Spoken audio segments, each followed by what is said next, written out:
nggak bisa di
one process. Here.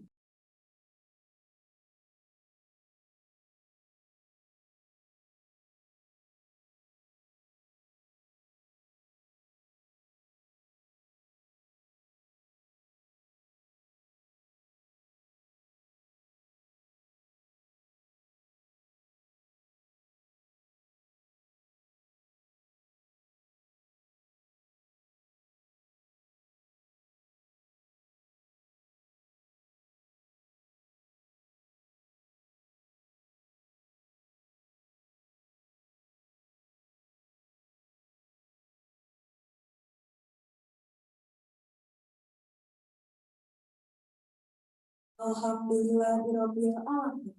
Assalatu wassalamu ala asrofil anbiya'i wal mursalin wa ala alihi wa sahbihi ajmain. Amma ba'du. Tabi'un. Our distinguished speaker, Professor Susan Lampung. Our honorable guest, Dr. Eng Satria, the Dean of Faculty of Mathematics and Natural Sciences, University of Lampung. Dr. Ahmad Junaidi, Vice Dean for Academic Affairs and Cooperation. Dr. Muslim Ansari, Vice Dean for General Affairs and Finance. Dr. Renat Rodius Martinez, Vice Dean for Student Affairs and Alumni. Dr. Jenny Master, the Head of Biology Department, and all participants. First of all, let us praise the Almighty Allah Subhanahu wa Ta'ala, who has given us mercy and blessing, so we could gather in this event without any obstacles. Peace and salutation we devote to the Prophet Muhammad Sallallahu Alaihi Wasallam. We can get his intercession on the day of judgment. Amen. We are welcoming you to the International Guest Lecture, Future Bioconservation for Primates. I am Kini Amanda Gunawan, and I will be hosting today's event. Our beloved guests, before starting all the agendas, let's say Basmalah together.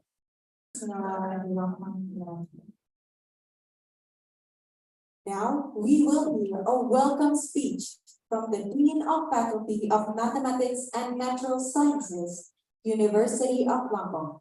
And also, we'd like to have his honor to officially open the guest lecture to Dr. Eng Satria. Sir.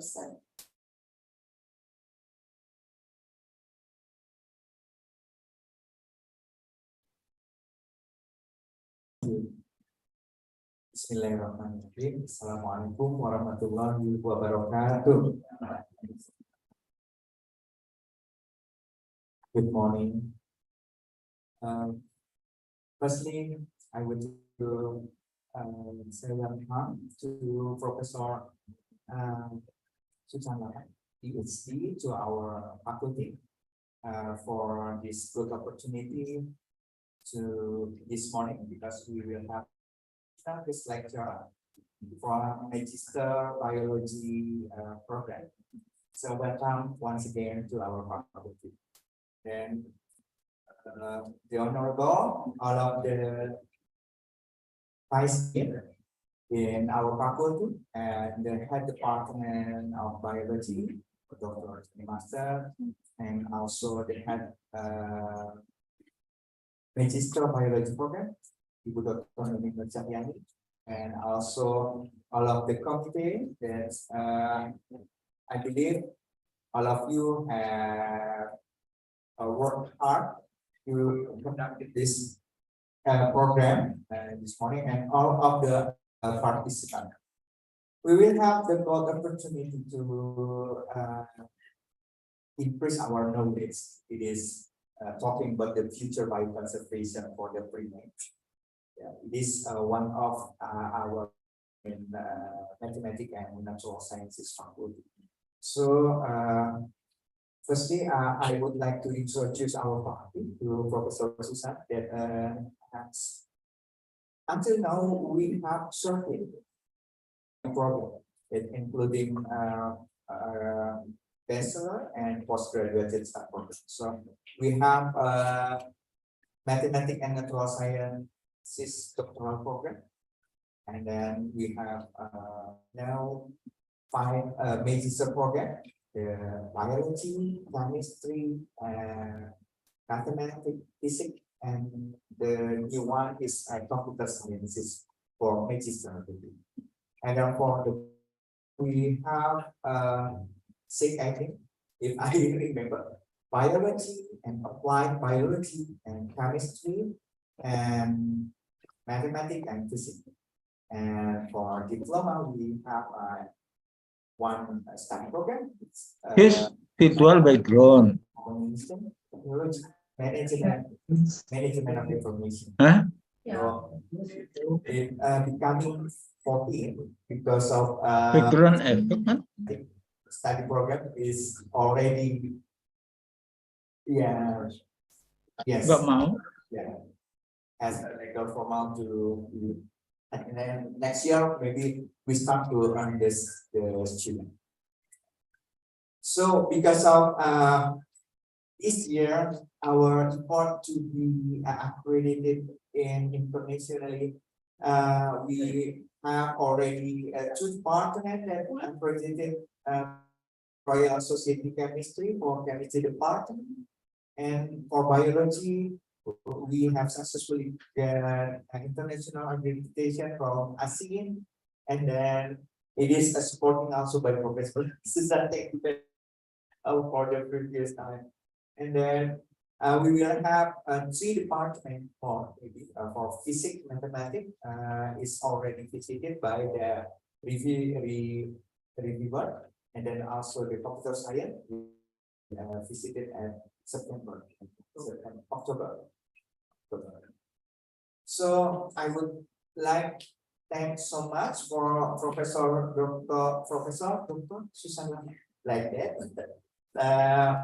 Because of actually she has holiday time today, so she would like to give the speech all of in front of all of you, our students, in front of us. So it is, I think, the good opportunity to increase our knowledge about the conservation part. So I think that's all. So for the participant, please join this program actively.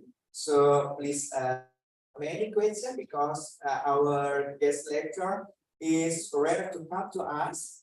So I think as the dean of the Faculty of Mathematics and Natural Sciences, we are not able to pay much as salary when the Professor Susan becoming a lecturer here, I think. So it is, I think it's very good opportunity to you to have a question. So don't worry, just try, because I think the biology department already accredited by ASEAN, so it is our obligation to express our English. Yes, so please prepare your question and then discuss it in English. But if you want to have a question in English, express yourself with your good question. I think that's all. Once again, thank you very much for this opportunity this morning. And then we'd say Bismillahirrahmanirrahim. It is our culture. So this program officially.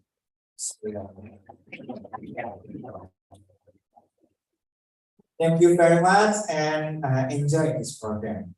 Assalamualaikum warahmatullahi wabarakatuh.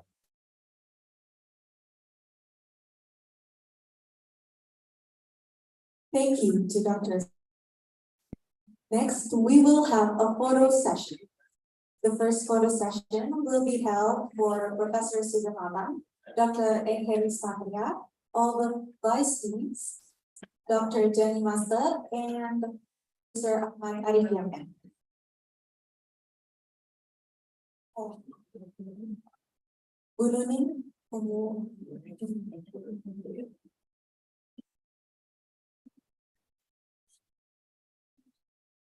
And Bu Kusuma, would you not?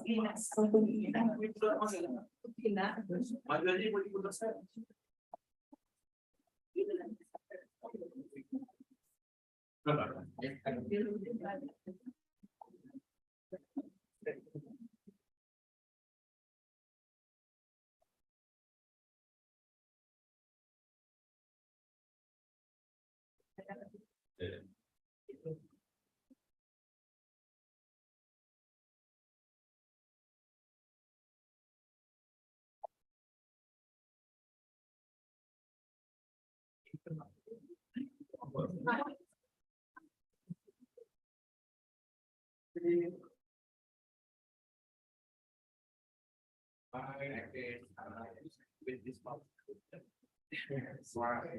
Yeah, we call it the biscuit.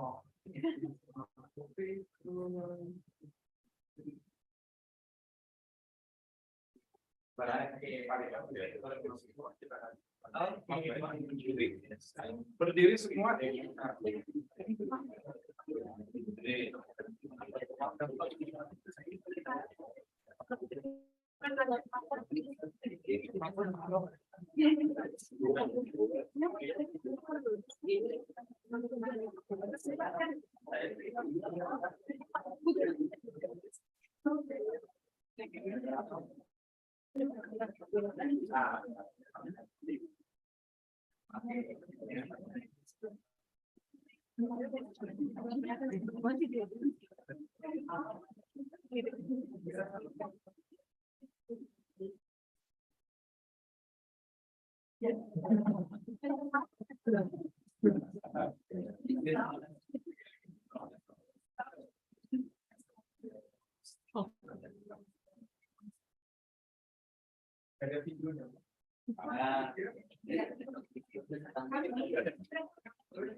Kalau tidak ya bukan ibu.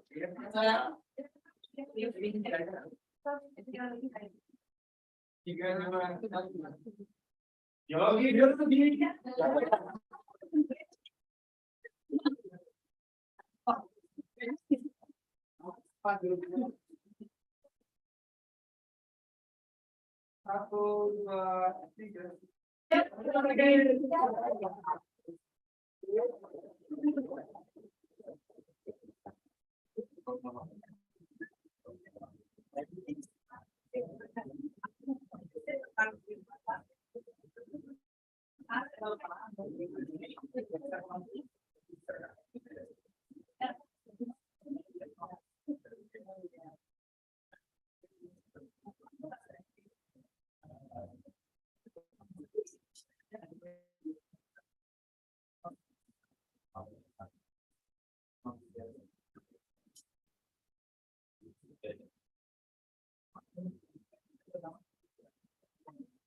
Ladies and gentlemen, next, our agenda is presentation from guest lecturer Professor Susan Lapang, and the session will be led by Mr. Ahmad Arifianto, lecturer in Biology Department, Faculty of Mathematics and Natural Sciences, University of Lampung.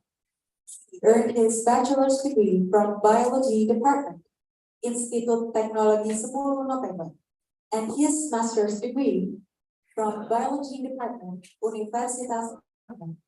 His field of study is microbiology, and his research includes the use of bacteria in plant growth, secondary metabolite in bacteria as anti-malaria, and red pigment in bacteria as antibacterial. We kindly invite Mr. Arifianto to lead the session.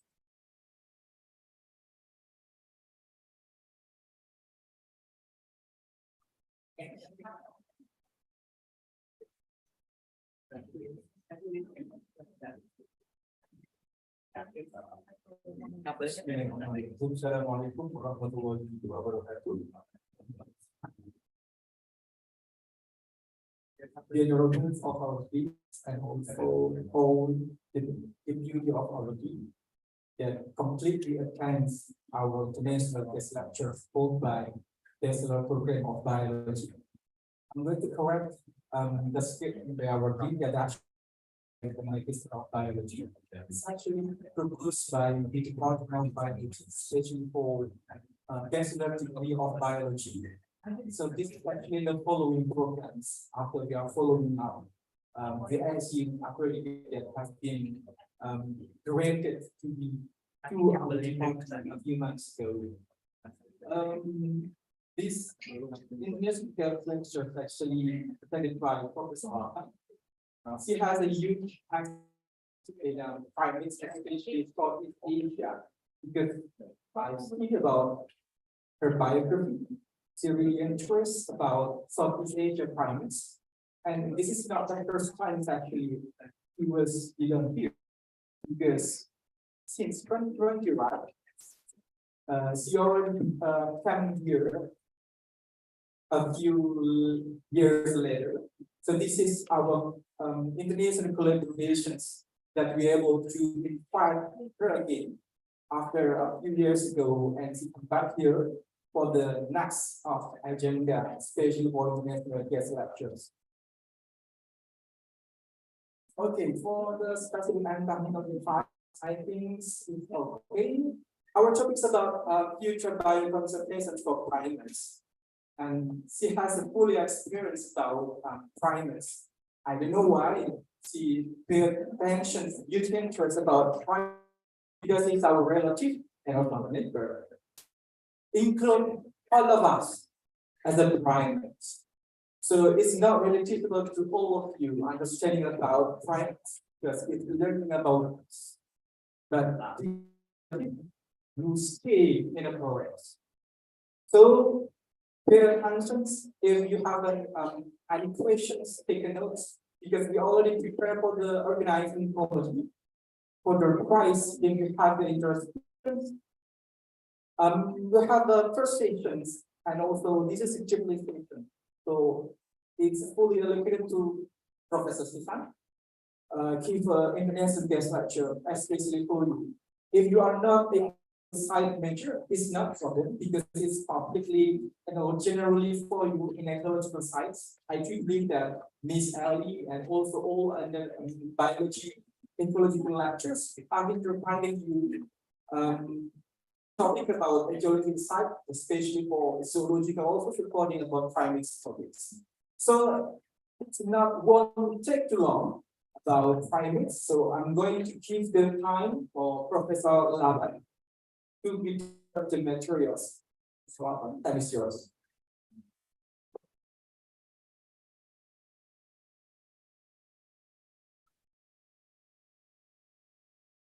Thank you so much for the warm welcome. It is really wonderful to be here.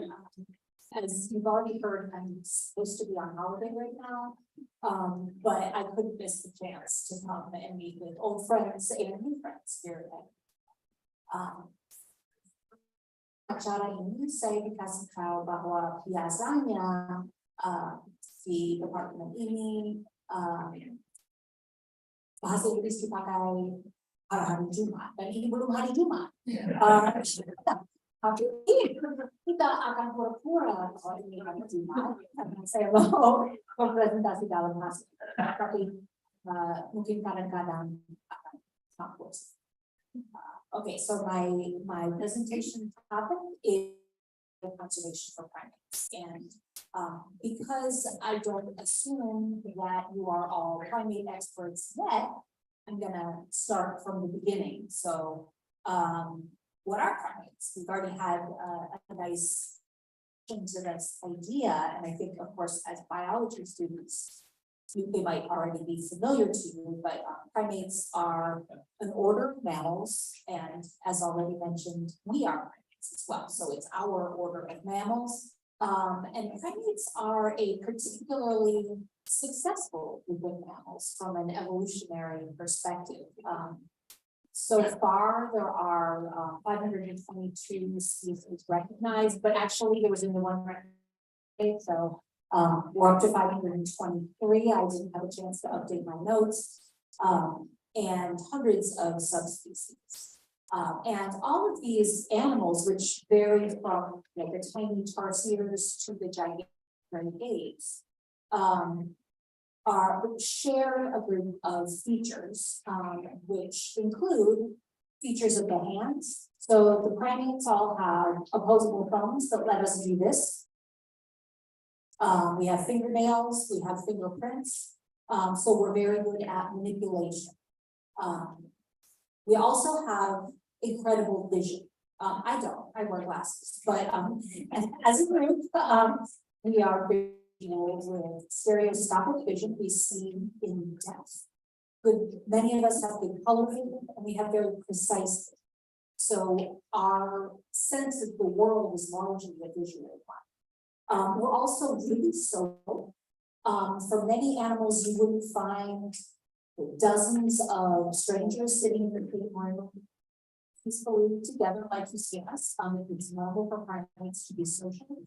We're smart, we have big brains, neocortex, and we do things very slowly. We have slow growth, slow reproduction, and small litter sizes, usually only one infant at a time, and we live for a really long time. So these characteristics have made one of us, humans, incredibly successful. Humans have colonized the whole world. There are what, 8 billion of us now, something like that. We're incredibly successful because this set of features makes the rest of the primates quite vulnerable in our changing world. And that's really going to be the focus of my talk today. So primates predominantly found in the tropics. You know that, right? If you go to a forest here in Lampung, you're very, very likely to see primates. You're lucky. I'm from North America. We don't have it. It's too cold. So this map here, where primates are found globally, and you'll notice that they are concentrated in the tropics, some subtropical areas, and then just some small areas of temperate forest also in Asia. And this really corresponds to forest ecosystems, which again, you're lucky to have, but these are a threatened ecosystem globally. And here are just some photos of some primates. Most of these are found on the island of Sumatra. I put in one sneaky one. This is actually not a Sumatran species, but it's closely related to a Sumatran species. And I liked the photos, so I put it in anyway. But obviously, they're beautiful, charismatic animals that I really like. But we have a lot of beautiful charismatic animals on Sumatra. Again, a couple, oh yeah, okay. Wait, that's not the slide I have. Go on, there we go. There's some other beautiful charismatic animals that you have on Sumatra, right? Tigers, elephants, bears, rhinos. So what's so special about primates? Why primates? Why am I here talking to you about primates? We are primates, so there's this sort of natural interest in primates. But I'm going to argue that selain hubungan dengan kita, memang itu memang penting dan butuh dilestarikan. I'm going to give you some arguments for why. Why primates? Why in a world where so many things are being threatened, why should we pay attention to primates in addition to animals? I'm not saying instead of, but in addition to elephants and the incredibly threatened Sumatran rhino. Here's some reasons. It's kind of a long list. I'll go through them quickly. First, and I guess most obviously, primates are interesting to people. They have the potential to be a flagship species for conservation. Many people who don't care about insects and lizards can get excited about monkeys and apes and even horses because they are cute, they're attractive, they are like us, we find. So primates give us a chance to get the public introduced or interested in conservation. But that's not the only reason. Primates can also offer important economic benefits to local communities. For example, well, I can go through some examples in a moment, but eco-tourists are interested in seeing primates. And this can offer important income to communities that live near habitats. And primates are often more conspicuous than tigers or elephants. Ya, kalau kita ingin jalan ke hutan dan lihat harimau, apa kemungkinan bahwa kita akan lihat? Saya sudah tinggal bertahun-tahun di hutan, nggak pernah lihat harimau satu pun. Mungkin bisa kalau lihat. Tapi saya merasa beruntung sekali kalau malah lihat jejak. Ya, tapi kalau primata kita hutan, kita lihat, kita dengar mereka cocok sekali untuk egois. Memang itu bisa kasih hasil yang baik untuk masyarakat lokal. Primates are also culturally important for some communities. Many sort of origin stories communities relate to primates. So for example, I was told in the Mentawai Islands, I asked them about their gibbons, and somebody told me a story that their belief was that humanity originated when the trees got too crowded with gibbons, and some of them agreed to come down onto the ground to make more space up in the trees. And those that came down onto the ground became people. And so they recognized sort of a special relationship with those primates as their sort of relatives, if you will. And there are many other stories like that. I just picked a little example. Also, of course, because of the evolutionary relationship with humans, they can be important to us in our own behaviors. They're also good indicator species. If a forest is full of primates, that suggests that the whole ecosystem is doing well. So they are useful in that regard. And many of them also can serve as umbrella species. So to protect the climate. You're familiar with the concept of an umbrella species? The idea is it protects everything that lives in the same habitat. So because an animal like, I study gibbons, I'll talk about gibbons. A gibbon requires very healthy, intact forests to persist. A conservation program focused on gibbons will also protect all of the other smaller, less charismatic animals in that forest. Some people also think that wildlife has an intrinsic value. I would be sad if these beautiful animals disappeared from this world. The world would seem forward to me, it might seem forward to you as well. But the one I really want to focus on is that primates are important ecosystems. So primates serve do a lot of things in their systems. They move, they eat, they interact with other species. Sometimes they eat other animals, sometimes they eat plants. All of these things have consequences for their ecosystems. And we're just really beginning to understand all of the roles that primates play in terms of things like nutrient cycling. But what we focus on today, as just as an example, is the role of primates as seed dispersers. There has been a lot of recent research on the roles of animals in moving seeds from the parent plant to suitable sites for germination. Because the whole point of a fruit, as we know from an animal,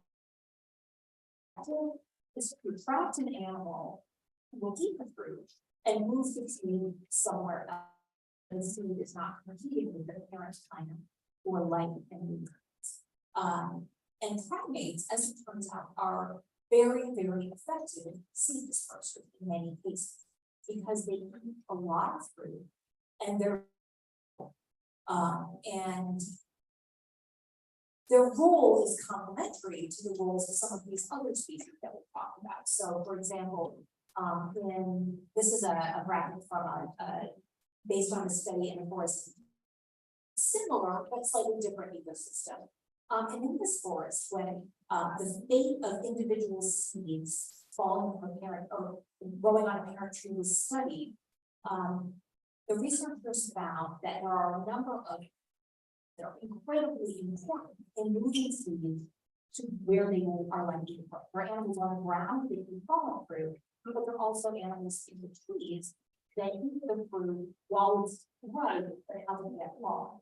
And as it turns out, these are some of the most important dispersers of seeds from the trees, and they're some of the most important short and medium distance dispersion than some of these other animals, like elephants, are longer distance.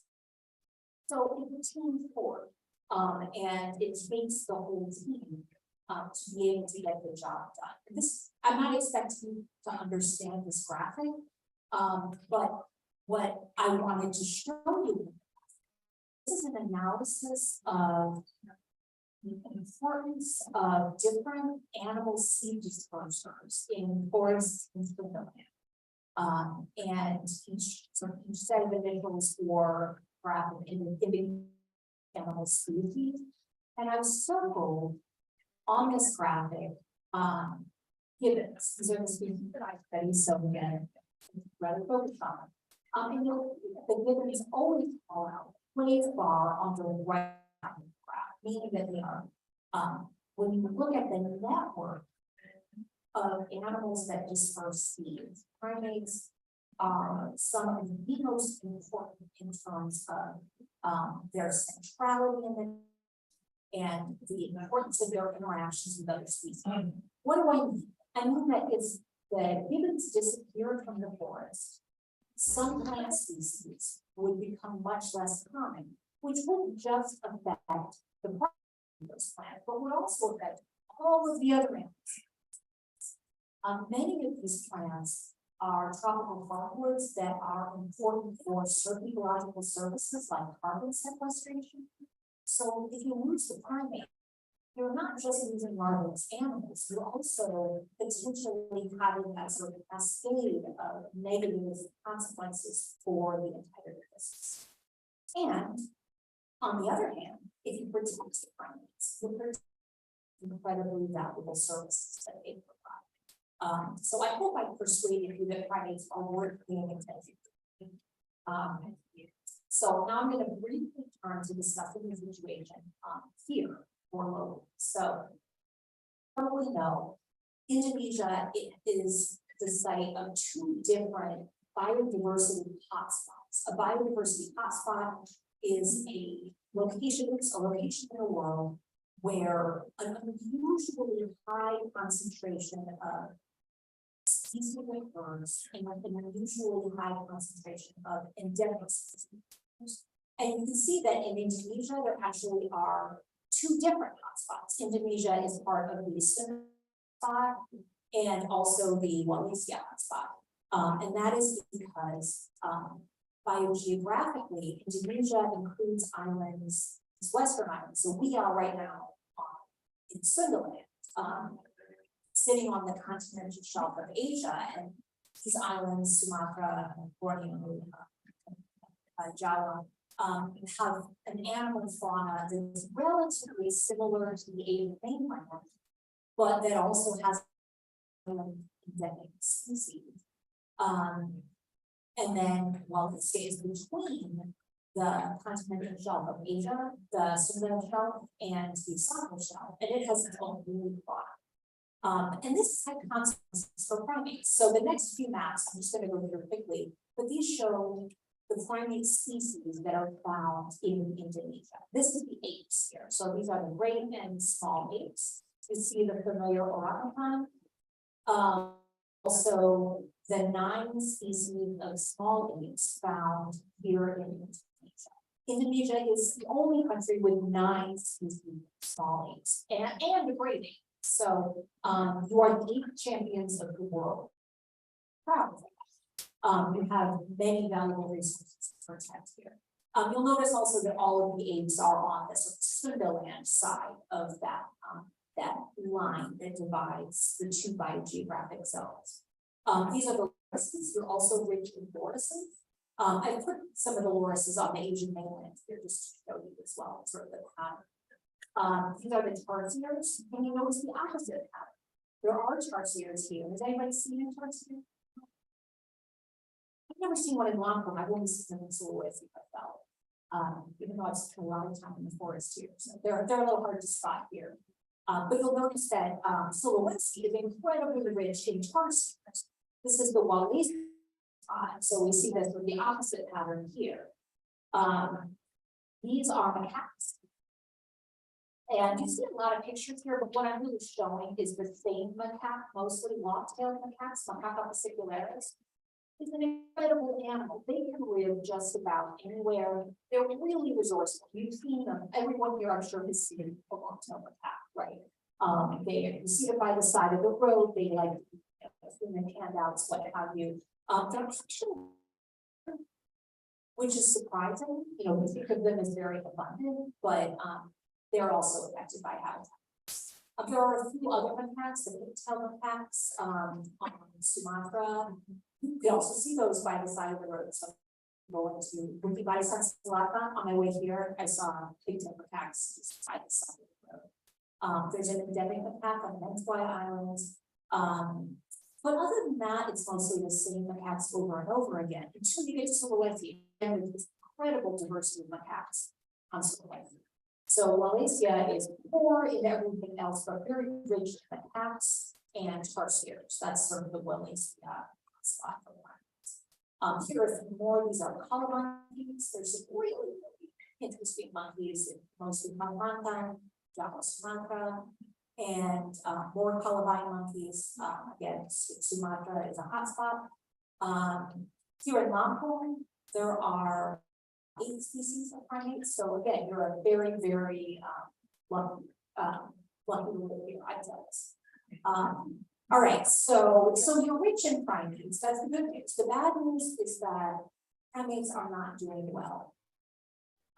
Despite their incredible diversity and our incredible success, primates are suffering more than most other wildlife from human effects. This graph, the map here shows how many species there are in different parts of the world. So the yellows and reds show rich places. So Amazonia, the Congo Basin, and Tunisia are some of the richest for primates. You have a lot of different kinds of primates.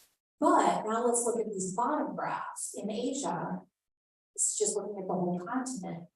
95% of primate populations are declining. That's not what. And 73% are threatened, meaning that they're listed by the IUCN, International Union for the Conservation of Nature, as endangered, critically endangered, or vulnerable. So, all of these indicate that there's, if nothing changes, there's a strong possibility of specific extinctions. Looking at it in terms of the groups that are represented here, these are the great apes, the orangutans, the small apes, the cats, and colobine monkeys, tarsiers, and lorises. These are the 5 that are in Indonesia. You see there are a lot of critically endangered species and endangered species, especially for the apes, the great apes and the small apes, but also for some of these other species. The lorises, this is misleading because we keep discovering new lorises. It's not we have other scientists keep discovering new lorises, though probably some lorises are more threatened. So why is this? Why are primates so vulnerable? Number one reason, primates depend on forests. I've already explained to you that forests need primates, but primates also need forests, and forests, tropical forests, are a threat to the ecosystem. Some primates are also very picky about what they eat. My first loves are sea lions. I like many primates, but sea lions are my favorites. And most of their diet consists of relatively few food species, and those include some species depend on old-growth forests. So when forests get degraded, mas karamihan, tapi kalau degradasi, mereka nggak bisa atau populasinya. They're concentrated in the tropics, which are places where there is often rapid human population growth and often severe economic challenges, right? Often because in the global south, there are many problems that governments are dealing with beyond just conservation, and this development challenges threaten primates as well. But there's also something about the animals themselves. They reproduce very slowly. Human has one baby every 3 years maximum. So if you hunt them, they can't replace this. If something else, if there's a disease outbreak, something like that, it's very, very difficult for populations to recover. They are not squirrels or pigs or rats that can have their population go down low and then recover quickly. Primates don't recover well. They require long-term testing. So what's primates are threatened overwhelmingly by habitat loss, degradation, fragmentation. That's number one. Everything else is secondary. Hunting is also, primates are hunted for food in some places, not so much in Lampung. Primates are hunted as pets. Primates are sometimes killed because they come into human farms and compete with humans for the farmers for their food. Primates are also vulnerable to diseases. So all of these things work together, but again, I want to emphasize that habitat loss, degradation, fragmentation are the problems. And that is of course true for most wildlife, so hardly a surprise. So what should we, sorry, I'm forward. All right. So that here, again, I took a local perspective. We often hear about oil, right, as a threat to primates. But really, it's not the crop itself, it's the clearing of large forests that creates the problem.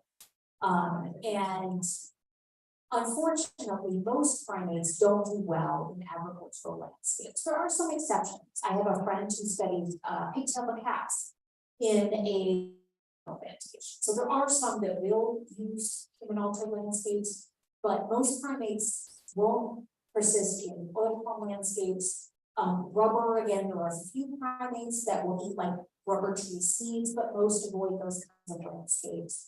And then obviously, you know, the large scale conversion of forest to you know, other sort of low lying crops removes a lot of habitat. But habitat loss is just about actual clearing of forest. It's also about degradation. So processes like logging can change the species composition of the forest and lead to degradation that makes it difficult for the fauna to persist. I actually put this image in not just because of the clear landscape, but also to remind me to talk about roads.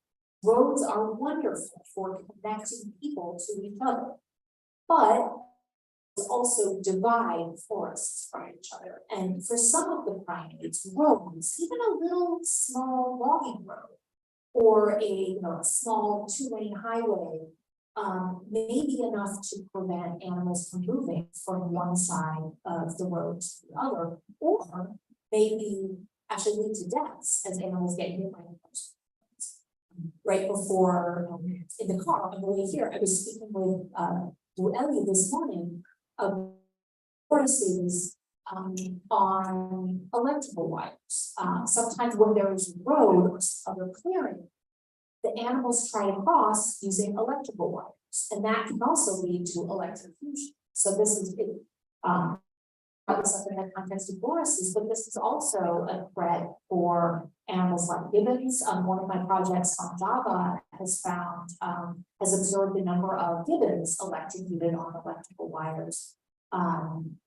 Leaf monkeys, colorblind monkeys also use electrical wires. So these sort of long, thin infrastructures that we build to serve humanity can actually create real problems for other animals beyond just the direct land clearing itself. Okay, so you understand the problem, you understand why we care about primates. So what should we do about it? There are a number of things that need to be done. And some of them are incredibly obvious. So the most is that we need to protect habitats. And some of this needs to be done by large entities like national, state, and local governments. I started my career working in the Jurusan National Park, and I'm still an important fan of Indonesia's national park system. These are really the key to protecting viable large populations of endangered wildlife. So supporting the national parks is really important, but other kinds of protected areas are also run by governments, including state parks, wildlife reserves, and so forth. So here in Lampung, again, I want to emphasize your great good fortune to live in a state that has two of Sumatra's national parks, Uniuniversitas Selatan and Waikambas. And if you haven't yet been to one to do research or just to visit, you really should go. They are incredible. So these are one of the keys to protecting primates in the long term, as well as protecting other animals. I put some photos of other animals to make it clear that this isn't just about primates. In some cases, even larger entities important in habitat protection. And Indonesia is part of one of these incredible examples of kind of transnational habitat protection. So I wanted to mention that. And here, of course, I'm talking about the Heart of Borneo project, which is an international agreement between Malaysia, Brunei Darussalam, and Indonesia to protect and develop a huge area of relatively intact forest in the central part of Borneo, and to develop it sustainably, such that animals and humans, or biodiversity, should be able to persist in this land. Right now, it's just a promise, but if this promise is kept, it will be a great leap forward, really, for habitat protection in all three nations. But it's not just about government. Other types of groups also can be powerful. So indigenous communities and local communities can play a really important role in protecting habitats as well. And I'll give you an example that's not example, but I think it's a really good one, so I wanted to use it anyway. So this is a map, a satellite image from Google Earth of the city of Kuala Lumpur in Malaysia. And you can see huge areas, it's not as big as Jakarta, but really, really big city. But there are little patches of forest inside. And this one's a forest reserve, and it still has 3 species of primates, including gibbons, in this little habitat right in the middle of the city. This one here is a community forest. So it is not protected by the government, it is protected by the local community themselves. And they have put in the time, the energy, and the resources to protect this little fragment that is home to 4 species of primates. Right in the heart of urban Kuala Lumpur. So I think a lot of the time we think it's really up to the government. But what I want to emphasize is that communities have power too. The key is working together. Okay, and when habitat gets degraded, it can be restored. And I have 2 examples here, both from Indonesia. This one is from Java. One of my projects is Gunung Halimun Salak National Park. And Gunung Halimun Salak originally consisted of Gunung Halimun, which is a national park, and Gunung Salak, which was a forest reserve. Connected is that it's together as Gunung Halimun Salak National Park, but they are only connected by an incredibly thin little strip of forest that has been carefully protected and restored in order to maintain connectivity between these 2 large habitats. Why is connection important? Connection is important because it allows movement of genes between populations, so it prevents interbreeding of the wildlife populations. And it also, when something bad happens in one area, it allows animals to move back in, so it helps populations to recover more quickly. Here on Sumatra, another example of an ongoing project to restore degraded habitat is the Harapan rainforest, which is between Jambi and South Sumatra. heavily logged landscape. Some of you might be familiar with this project. Heavily logged landscape, badly degraded. That is now being sort of a laboratory for habitat restoration. They are experimenting with different kinds of replanting and protection to try to turn this large fragment, which has the potential to be high quality habitat, to improve the quality of the habitat for the wildlife there. This project, if you're familiar with the project, you also know it has experienced many challenges. So I'm not trying to suggest that this is a perfect situation, but it is nonetheless an example of the opportunities to take habitats that have been damaged and restore them to their sort of former glory, if you will, or to a new kind of better normal. In addition to the sort of land protection that is enforced by communities or governments, individuals and businesses can also be motivated to protect forests, reduce degradation, and support the countless and support connectivity. It's not private. It's not a primate. Yeah, I mean, it's like, except occasionally as a snack. So I really yeah, I've never seen a primate get eaten by a cat, but my colleague, actually witnessed a cloud leopard killing one of our study animals. So we know it does happen. There are cat primate interactions, but I don't think that was we're so but yes, sometimes it's not about force, sometimes it's about persuasion. So when people are motivated either through education or through economic incentives, they will work to protect forests, do their economic activities in less damaging ways. And there are a number of examples here, but I think I'll just focus on a few examples of programs that have been effective in incentivizing people to prioritize biodiversity while still working to make a living. I know that Kuliah also has many examples of this that she could share with you. One that again we were talking this morning is a program on Java run by an organization called Suara Owa. And they are working with farmers in unprotected habitats. So the government is not insisting that the farmers protect that. But that is rich in valuable gibbons, one of the most important populations on Earth. And they're working with the farmers to encourage them to grow coffee in the shade, to leave them intact, to plant coffee underneath it.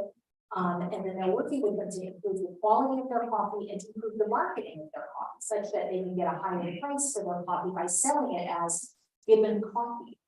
I've tasted it; it's incredible, really good coffee. I recommend it highly. But by this kind of incentive, they create a value of the animals for the farmers. So the farmers are motivated to pursue their farming activities in ways that farmers. They're also using they're pursuing some other activities like honeybees and so forth that don't damage the forest. Another, many of you are probably familiar with global economic mechanisms that are used to enforce forest protection. So it's like carbon credits can incentivize people in communities to protect forests. In oil palm landscapes, often oil palm gets a lot of uses, and the farmers, in many cases, they want to make a living, but they also want to be responsible. And there are a number of organizations working with smallholder and large scale plantation oil palm oil palm businesses to encourage them to do things like leave little strips of forest along rivers and to protect patches of habitat even inside of their land. And surprisingly, some of those habitat patches in oil palm plantations have enabled some animals like orangutans to not necessarily thrive, but at least persist in some otherwise very degraded landscapes. So by working, it's not all about criticizing and controlling businesses and individuals. Sometimes it's about communication and working with them to incentivize them to take steps that will not badly harm their economic bottom line, but also create a future for animal human coexistence. And when forested, often there are interventions that can recreate connectivity. So for example, I'm not expecting you to understand this graph. This is really just kind of here for me to remind you what I want. But if forests have fragmented, there are sort of two possible outcomes. One is nothing is done, and ultimately this leads to local extinctions. That's what we don't want. The other possibility is that it's can be reconnected, often not necessarily by cutting everyone off and planting forest in the middle again, but rather by being wise about what kind of land use occurs between things like agroecosystems, where you have some tree cover farming below it, will allow animals to move between fragments, and therefore support a stronger metapopulation in those areas. And in these cases, we can see population persist in the long run. Hunting is a different kind of problem. People hunt for a number of different reasons. In some cases, because people may hunt as a part of their historical and cultural subsistence patterns. Hunting in Indonesia is often for the pet trade. There is a thriving online trade in primates as pets.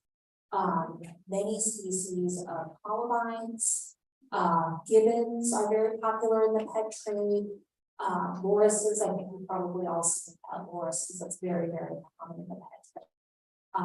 So this is a difficult problem to address. It is already illegal. The laws exist. There are international legal frameworks like CITES, the Convention on International Trade in Endangered Species, that requires signatories to pass laws prohibiting trade in endangered species, and all of the primates in Malaysia are subject to some kind of legal protection on an international level and national laws as well.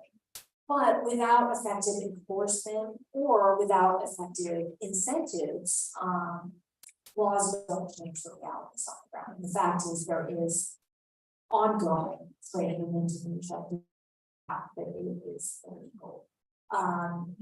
So some of the solution may come in the form of more effective law enforcement, but there are other things that need to be done too. Most people don't actually want to be part of a dam trade that destroys wildlife, right? People have primates as pets because they like them, because they're cute. They're not trying to do harm. So a lot of the solution comes in education, not just in law enforcement. And I do understand that law enforcement is also tricky, because in the case of indigenous communities, to simply say you can't eat your food without offering some kind of alternative form of nutrition is not really acceptable from a human rights. That's an even more complex problem that requires more sensitive and delicate. So, some other potential solutions include things that you guys can do. So, for example, if you like primates and you are on social media and you start to see images of primates being kept as pets, should you share them? Should you like them? Oh, right. One of the reasons that primates are popular is because there's so much problematic media attention on primates. People, celebrities will have a primate as pet. You see photos of people cuddling these adorable babies, and you want them too, right? We can be part of the solution by not engaging this practice. Of course, ideally, the platforms of Facebook, TikTok, they have a responsibility and they also need to be held accountable. But making sure that we are not part of the problem by not photographing ourselves when we go with the pet primate. This is also really, really important, and it's something that everyone. This is one of my favorite topics. So these long infrastructures, railways, electrical, utility clearings, so forth. They start off looking like this, but often when there's a clearing, they start to see sort of erosion because as people get access to these that will that used to be inaccessible. So linear construction or problem, what should we do about that? There are a number of possible solutions.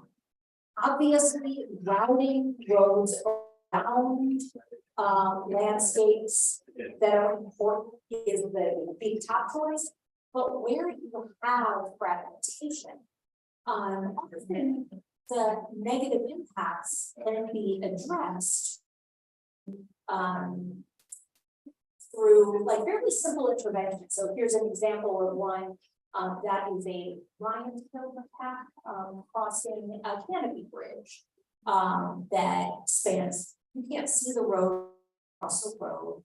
And these simple little structures, in some cases just a rope, in some cases, in Malaysia, they make them out of retired fire hoses. The fire department donates the hoses, and they're really, really strong. And they have this nice texture that practice hands, it's good, they like to hold it. So you can use it often like leftover materials, it's very inexpensive to build good bridges. And it's astonishing how much in some cases when they are properly situated and properly maintained. So sometimes there are small interventions that can make a difference. Ideally, these would be built in as the design. So the planning element of this, but even after the fact, when we see a problem, sometimes it's referred to intervention. And I kind of wanted to finish up by giving an example from a student, since I know I've been talking to a group of students. So the person in this image, I don't know if any of you are familiar with her, but this is Rahayu Okanyani. And I have known, she goes by IU. I have known IU since she was an undergraduate. She was a student at IPB in Melbourne, and she came as an intern for her first visit. She came and worked on one of my projects on job gibbons for 6 months. She was great in the field, and all just wonderful. We worked with many wonderful students. But IU then, rather than kind of going back to her life afterward, like most students do, she fell in love with the forest and the state ever since. She still had a house in Bogor, but she runs a local outreach program now in Jurusan National Park, where she works with the local communities while also running a research program for John Gibbons. And she has started a number of initiatives. For example, she's written some children's books. You can probably find them at media to communicate to children about why wildlife needs to stay wild. She describes the life of these animals in a way that's accessible to little kids. She does outreach programs online and in person to local school groups. Community that actually lives in the forest, but also the urban communities. She does all kinds of cool stuff. She does art programs with local children. She gives out books and has created a little tourism museum at the site that she works to sort of increase the value of that forest as an ecotourism site. And she's working with local women to empower them to make crafts using items that they find in the forest to support their own sort of economic empowerment. And I mentioned this not because she's exceptional, although she's very special to me personally, and also she's an incredible person, to illustrate what one determined person can do if they commit themselves to a cause. So I never like to talk about primate conservation and to end up with saying, oh, yes, they're all threatened and endangered, everything's terrible. To conclude by showing you examples of what can be done, and what Indonesian students can do. So what can you as an individual do? There are lots of things that you can do that don't involve dedicating your life to sitting in the forest and working in the local community. You can learn more about primates. You can talk about them with your friends. If each of you communicates to 10 people that keeping primates as pets is a terrible idea, and each of them communicates to 10 more people, and so forth and so on, you could make a big dent in pet, for instance. You should go visit one of Lampung's national parks. Do research there. Do a swimsuit or a backpack, like that. You'll have a wonderful experience, and you'll also support the national park. Some of you may want to do more, and you can consider applying your unique skills and talents, dealing with one small piece of the problem. We think about the big problem is overwhelming, but each of us can choose a small piece of the problem. And the other thing that you can do, even if you don't do any of these other things, is you can make it normal to think about how your normal routine everyday economic activities affect biodiversity. When you buy a product, where did it come from? When you throw away a piece of garbage, where does it go? Everyone can do, even if you want to pursue a job in banking, for example. So I'm not saying you all need to become a professional wildlife conservationist, although I hope you will. All right, so I'm going to stop here. Thank you so much for the invitation, for the exchange of ideas, and for your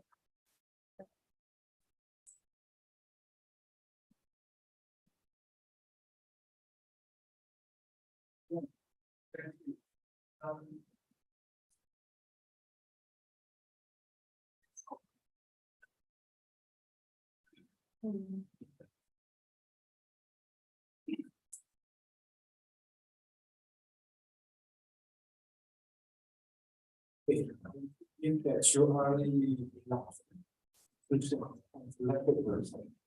And the priority guest lecture from Professor Jurusan.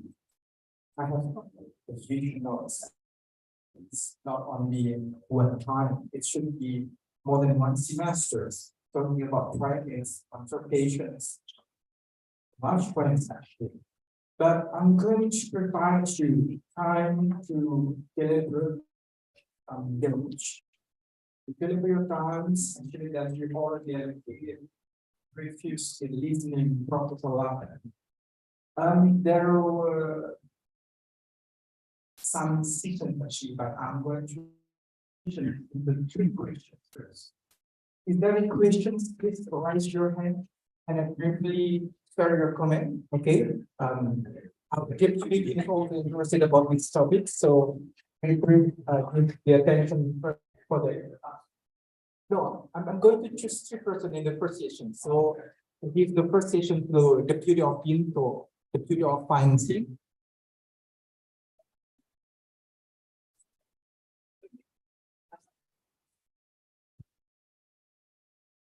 Thank you for Pak Pian, for the first question. Welcome to Lampung. We are all very happy and of your visit, Professor Susan Lapan. I'm curious and want to know more about you. How could you choose the primates researcher, especially in Indonesia? Is there a unique experience while working on this job and some maybe unpleasant experience? Actually, when I was a child with my parents, I was used to be with these primates in the North Lampung, where at that time in the series of mountains, gardening, coffee, and clothes there, and every day we enjoy to shouting each other of these primates. My friends, it's my friends. Although we used to hang out with these primates, but never thought to research about their life to preserve it. Therefore, we are all grateful activities carried out by Professor and the team, as well as from Biology department team. We understand that if the siamang become extinct, sooner or later it will give bad impact of our environment. It's difficult for us to raise the gibbons in our environment, not only in their habitat. So maybe the local natives should be fostered or be given a good understanding to invoke and raise the environment. Thank you. Okay. The first reasons actually I'm going to collect the questions, but actually because the Mr. Deputy Dean give us more than one question, so that actually it will be easy for Professor Lapan to directly try about the questions. I'm going to, what is the reason why you select to talk about Indonesian primates and you dominantly research about Indonesian primates, especially in East Asia? Okay, actually this is the first question. The second is about how we about gibbons, domestic gibbons in the way of domestications without cutting the forest to rise the number of populations. Thank you. Those are, the first question's fun and the second question is really important. Appreciate both of those questions. And I envy you growing up with the sounds in your backyard. That must have been a really wonderful childhood. I started on my undergraduate as a chemistry major. And I've already shared with some of your faculty that my parents are math professors. So obviously I was going to be somewhere in the, FMIPA, but I first encountered primates as an undergraduate. I think I was maybe a second or third year undergraduate already. I went to Duke University as a that had lemurs. And I took a class, it wasn't even about primates. I took a class about human fossil, or not human fossils, but ancient fossils that was in the lemur center. And it was in a small classroom in the forest. And one day the windows were open and a lemur came in and walked through the classroom. And it was the most incredible thing I'd ever seen. And I just fell in love with primates at that point in time. I was interested in them. Not so people always think it's because they're related to us. That wasn't really it. It was, I think the fact that they're so social and the fact that curious. I think I could have been equally happy studying dogs or dolphins or something like that, but primates are the first ones that I encountered. Why Indonesia? Between undergraduate and graduate school, I visited Indonesia. And I came to Sumatra. Sumatra was the first place I ever came in Indonesia. And one morning I woke up early and I heard a gibbon song, and that was it for me. I just love their songs. I love watching them in the forest. I also just loved Indonesia. So it was both, the gibbons and my working in Indonesia resulted from just a visit as a tourist, actually. I wasn't planning it. It just turned out that way. And I've never regretted that. It was one of the best things that ever happened to me. Now about raising gibbons in captivity, or more generally. Unfortunately, primates do breed well in captivity for the most part. So getting them to reproduce is for most of them not a problem. There are some exceptions. So for example, The monkeys of Borneo, they do not do well in captivity. So there's some that you can't breed in captivity. Most do fine, but in captive bred animals are incredibly difficult to reintroduce because primates have, as I told you very early in the presentation, very, very slow growth and slow reproduction. But the slow growth, there's a reason. That is because primates have to learn so many things during their childhood to be able to be successful in the wild, that a captive, reintroducing a captive raised primate into the wild is incredibly difficult and usually successful. There are a large number of primate rehabilitation centers here in Indonesia, several in Sumatra, that are working to, for example, reintroduce orangutans, reintroduce gibbons, reintroduce a few other species of primates. They're very, very expensive, very difficult, and often with relatively poor success rates, because we are not good at teaching how to be wild animals. We're too tame. We don't, they need to learn from their mothers, really. And if their mothers were also captive, then basically we're breeding the wildness out of them.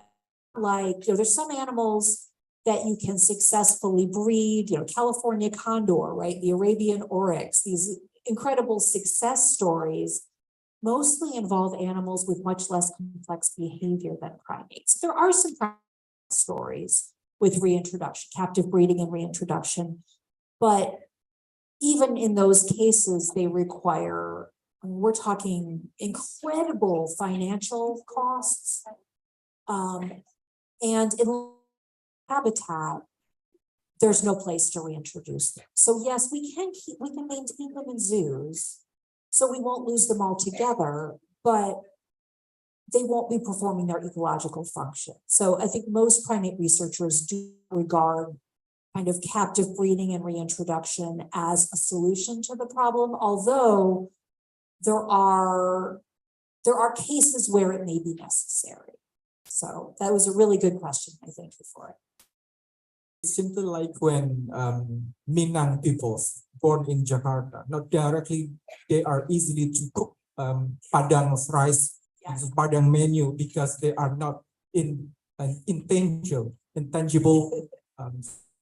the way actually Minang people's life since very beginning. This is difficult when you are claim that you are Minang people, but you born in Jakarta.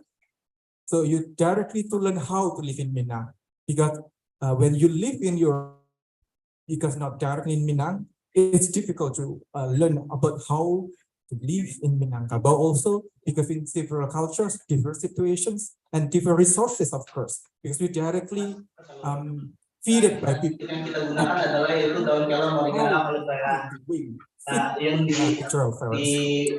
this question, just because of the primates, we will see here. Because not talking about primates, I think Professor Susan would have brought here. Okay, the second question for students. Okay, Chita.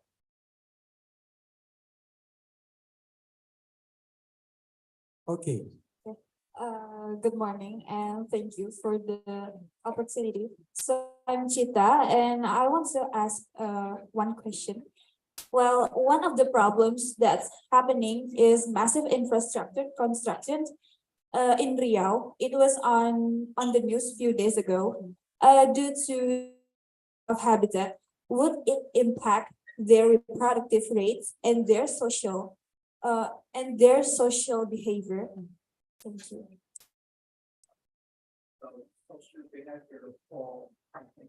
Yeah, due to degradation of habitat. Yeah. Oh, sorry. Yeah, after the development, would it impact their reproductive rates and their social behavior because due to the degradation of habitat? Thank you.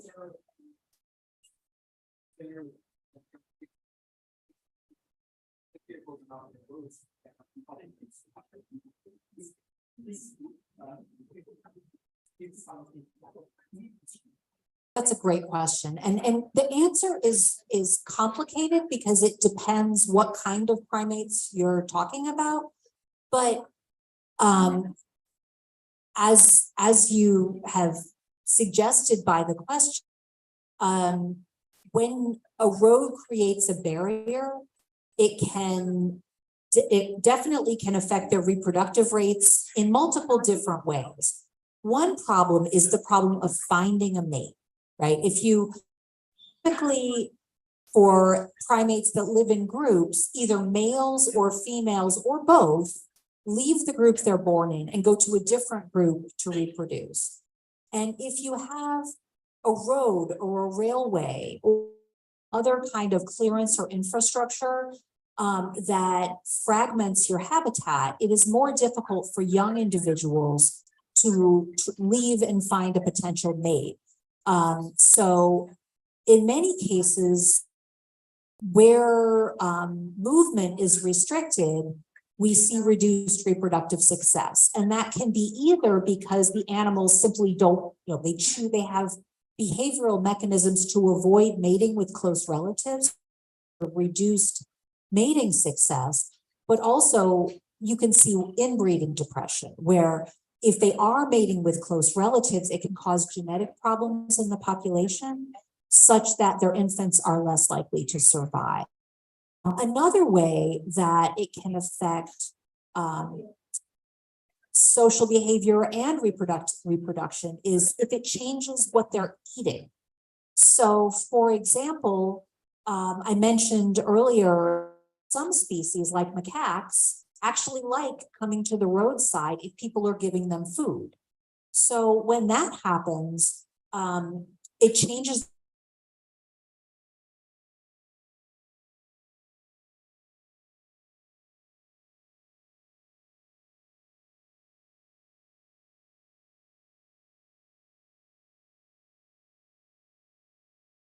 during the presentation that I have a colleague who studies pig-tailed macaques in an oil palm plantation. And she finds that they have much lower reproductive success than macaques outside of the oil palm plantation, despite the fact that they're eating so they have this great source of nutrition, but the pesticides on the oil palm fruits seem to be negatively affecting their reproduction. They have fewer babies and their babies are more likely to die. So you can have either effect. You can have in the short term more reproduction if you see human food entering their diets. But you can also have really severe disruption of reproduction, either because of negative effects of direct effects of humans like poisoning from pesticides or other chemicals, from poor nutrition, or from disruption of movement across landscapes. So yeah, this is a real concern when we have large scale infrastructure development. They can also just be directly disturbed. They don't like the noise. They don't like having a lot of humans in their habitat. So that can also disrupt their behavior, at least in the short term. Yeah, great question. Actually, if the road development would not be a barrier when primates can access technologies that serve such a barrier to cheat and also conversation with their relatives. But actually, driving, I believe the capacity is not an answer like for primates because this is not their target. Okay, the third questions. Raise your hand. Okay, another deputy dean.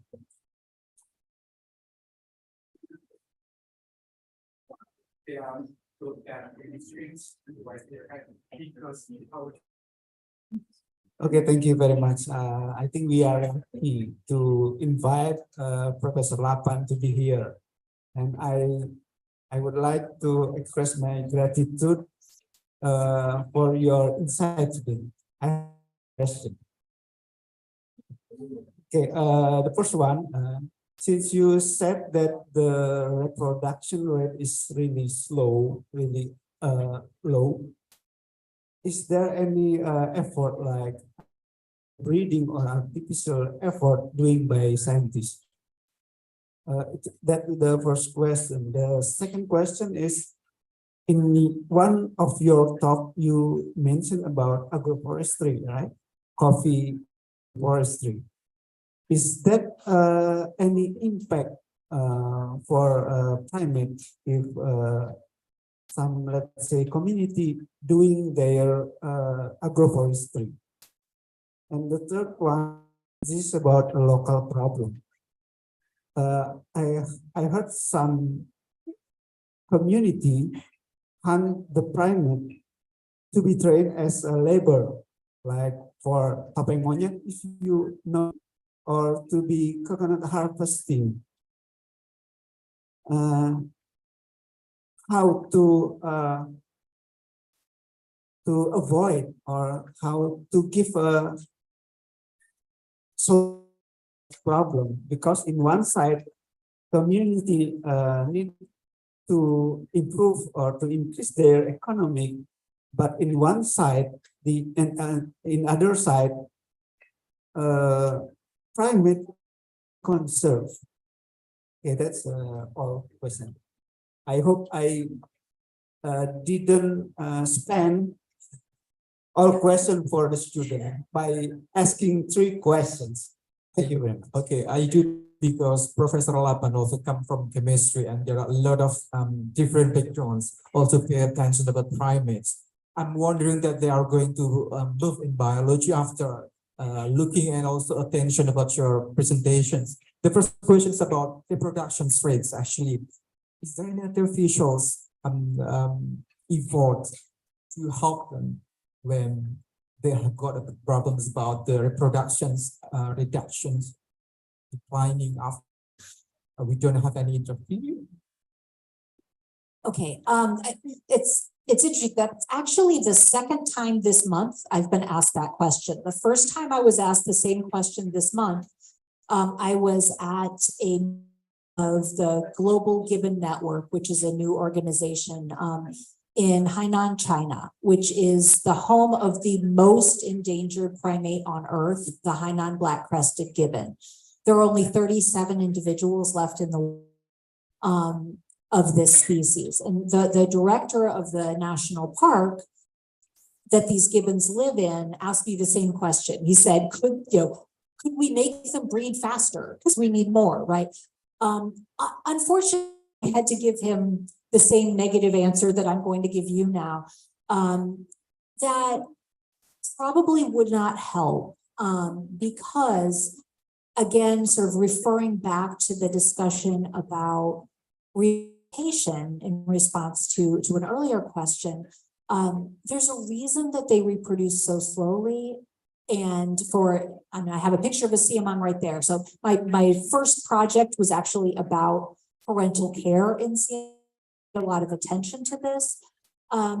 They grow slowly because they require a lot of care from their parents. So a baby siamang is carried by its mother for most of the months of life. It really never goes off of her body.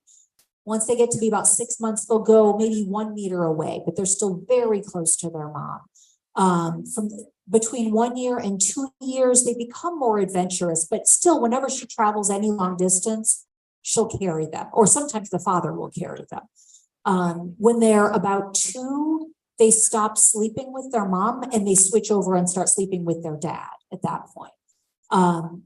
But really not independent at that age.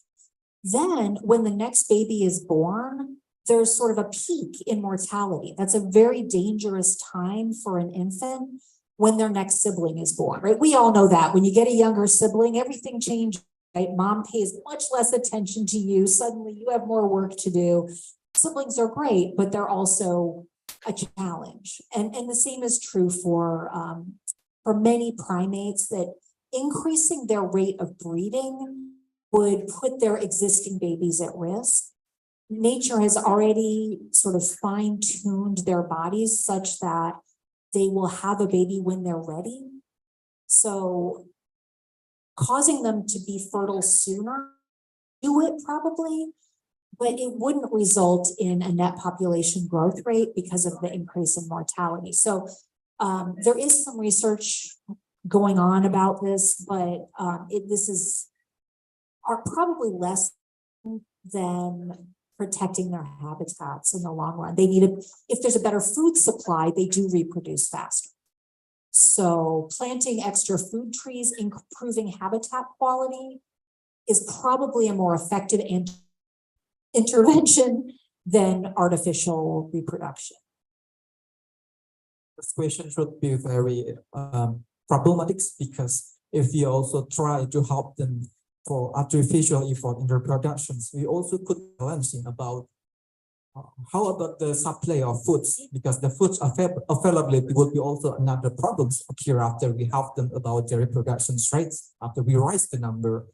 The second question is about agroforestry, actually about when people actually are about economic reasons try to develop agroforestry, try to lodging and also decrease the number of forests because the reason is economy.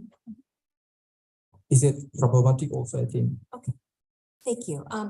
Yeah, the results are very mixed about agroforestry, but in some cases, even without it being deliberate, people are pursuing agroforestry because that is what they're allowed to do by the government in some cases. And we do find that some primates do very, very well in sort of disturbed agroforests, as long as the people are willing to share. So as long as the people are not killing the primates when they come into the forest or driving them away, with dogs and noise, there are many examples of fairly peaceful coexistence. So again, going with a Lampung example, around Hui, there are some damar agroforests, and primates do, some primates, even I was surprised to learn this, gibbons often don't do well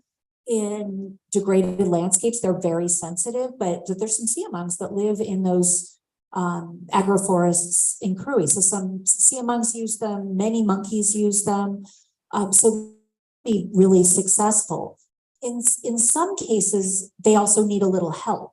So for example, where there are clearings in the forest, if you've got sort of a patch of forest here and some more clear agricultural land, another patch, creating pathways that allow animal movement can also be very helpful. And an example of this is not a Lampung example, but on Java, a program, but the Little Fireface project that is encouraging farmers where they're using irrigation to put the irrigation hoses up high, and slow lorises will actually use them as canopy bridges so that lorises can move from tree to tree without coming down to the ground, and the farmer is getting irrigation. So this is kind of a win-win solution. So really, I guess the point with that example is that it's about being creative, and it's about working with people and nature, about trying to find ways that animals and people can coexist. And the solution is in different places with different animals, but there are some examples of real success stories. So thank you.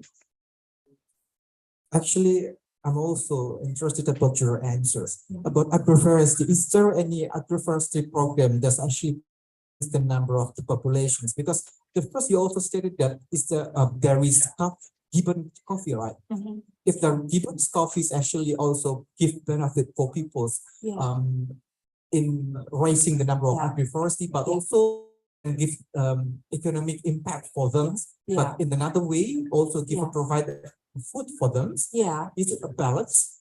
Well, actually, that group just published a report a few days ago showing that the population of gibbons has probably increased since, so it appears that they have actually found that rare win-win where the local people are benefiting from the coffee and the gibbons are also benefiting, probably because this is now my interpretation, but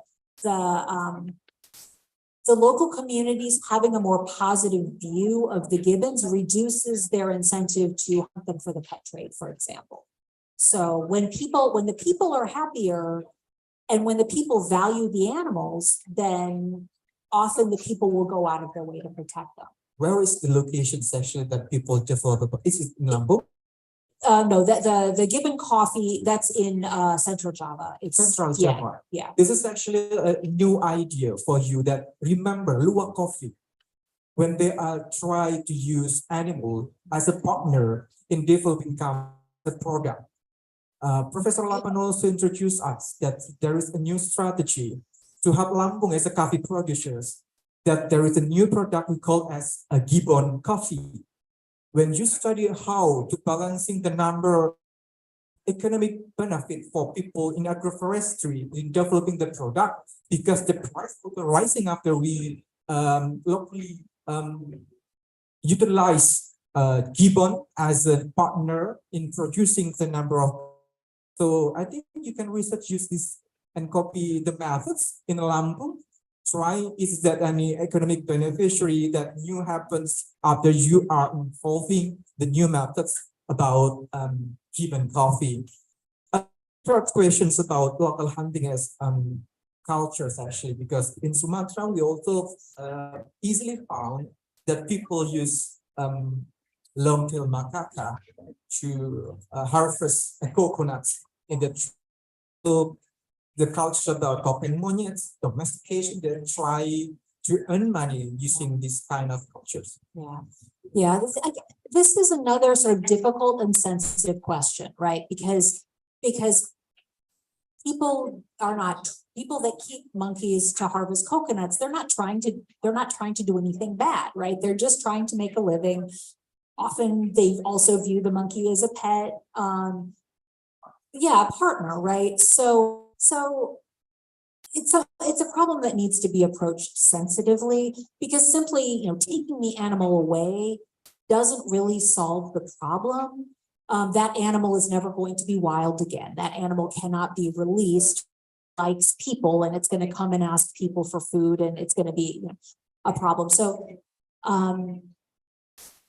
having said that, just leaving it alone isn't a good solution either, for a number of reasons, not only because we don't want to encourage people to remove animals from the wild, but also because keeping primates as pets, and particularly keeping macaques, puts people at risk in two different ways. Macaques can be very aggressive, right? I think probably most of us that have seen a macaque in a park have also been threatened by a macaque in a park, right? They bite people, they can hurt you.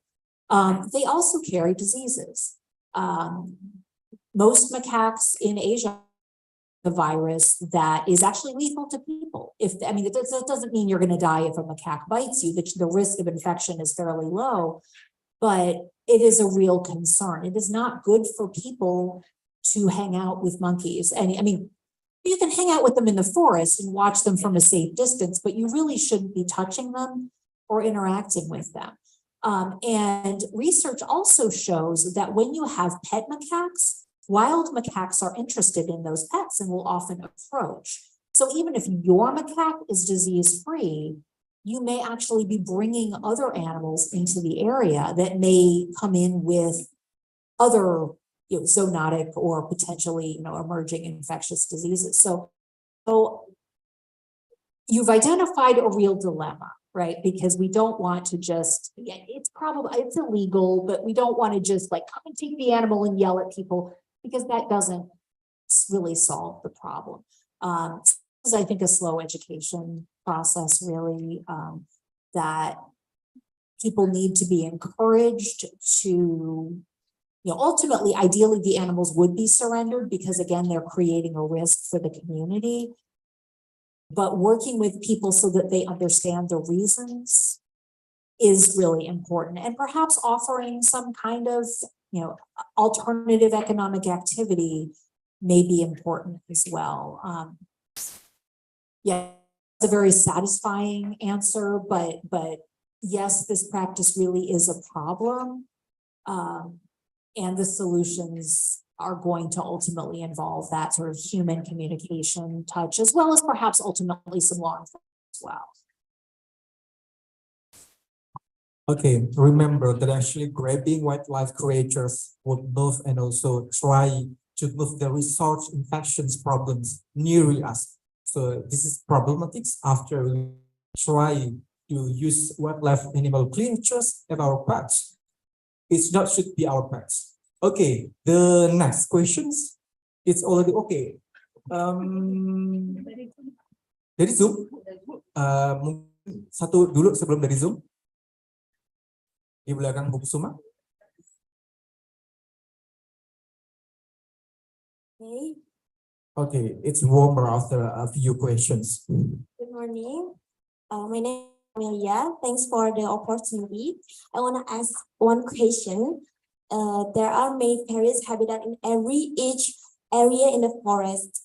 Do primates have their own territorial area?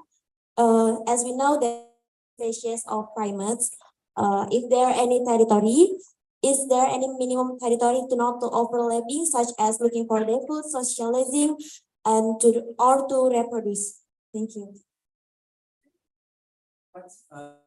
Because we have any additional questions in online social media in Zoom, could you help us to read the questions?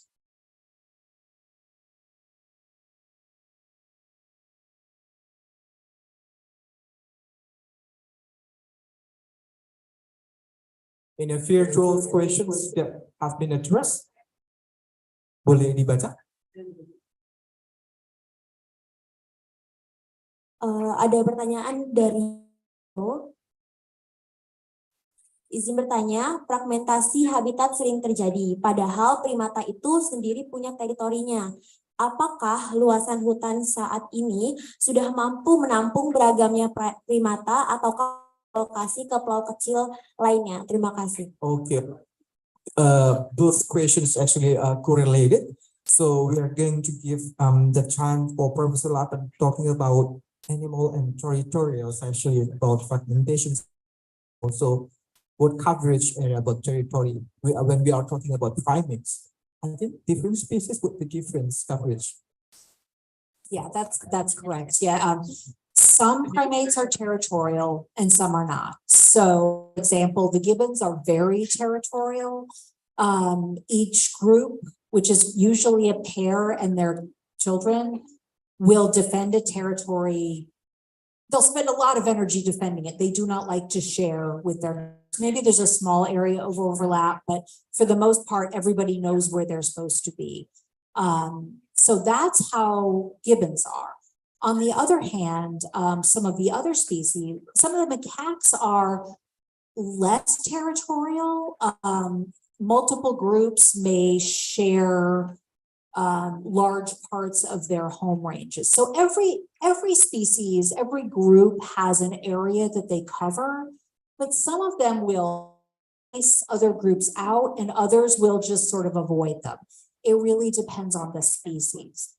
The area that they need varies also.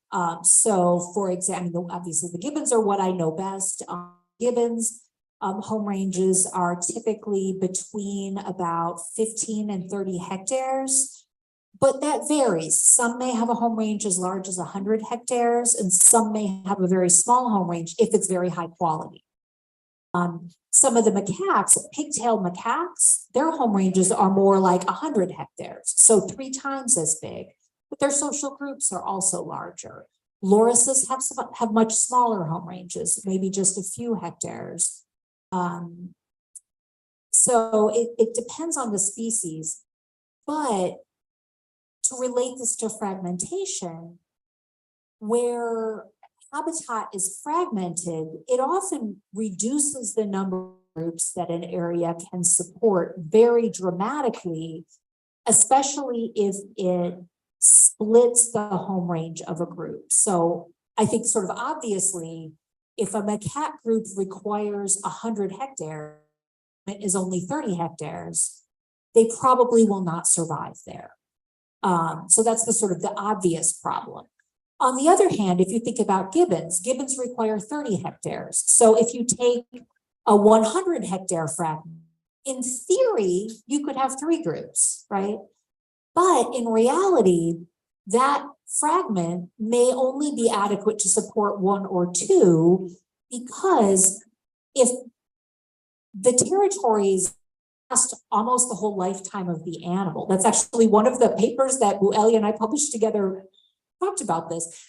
We studied the effects of fire, the long-term effects of fire on siamongs. And what we found is that when a fire damages half of a group's territory, they don't just move because they can't, because they have neighbors that will stop them.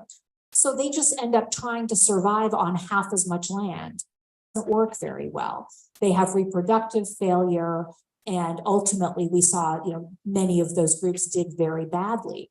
So a fragment will often support fewer groups than it should because of this territoriality, because they don't just share space. They don't get together and discuss, okay, you go over there, I'll go over there, you go over there. Each group is like, this is mine, I don't care what you do. And the net effect is that fragments create real problems that are special for territorial species. So territorial species may do much, they really suffer in fragmented habitats in a way that species that are less territorial may not. Saying that non-territorial species do well in fragments either, but territoriality is an extra problem for species that are living in fragmented habitats.